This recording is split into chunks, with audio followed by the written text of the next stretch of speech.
שלום. לפני כמה חודשים קראתי מחדש, האזנתי מחדש למאסטר ומרגריטה של בולגקוב. לאחר מספר ימים כואבים של ניסיון להבין היטב את העבודה, האזנה לניתוחים שונים שלה, עדיין הבנתי שמשהו חסר. לא יכולתי להירגע בניסיון להבין כוונתו האמיתית של בולגקוב בעבודה. לפתע, באמצע הלילה, הגיעה אליי השראה וכל היצירה נחשפה לפני עיניי. רציתי לשתף אתכם. המאסטר ומרגריטה הוא רומן על חסד וברחמים.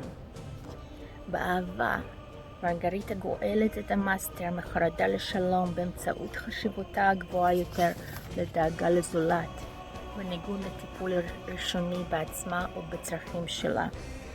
מתוך דאגה עיקרית לזולת, בולנד מחפש ומוצא את מרגריטה עם פמילייתו, מייצג את כוח העליון לתפקיד המלכה. מלכת כפרה על חטאים.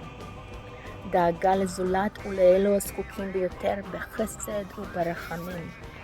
על ידי טוב לב, אכפתיות ורחמים כלפי הזולת, מרגריטה שווה לכוח העליון כל יכול עם נכסיה.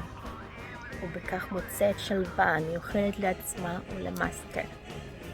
ההגבלה לזמן עם ישו הנוצרי ופונטיוס פילטוס מדגישה שכמו שבאותה תקופה אנשים לא היו רחמניים, לא חביבים, קמצניים וקטנוניים, מכרו, יחסו את ישו הנוצרי תמורת 30 מטבעות כסף, כך גם הדור הנוכחי ברומן לרוב מוכן למכור הכל, כולל כבוד בפרוטות כסף.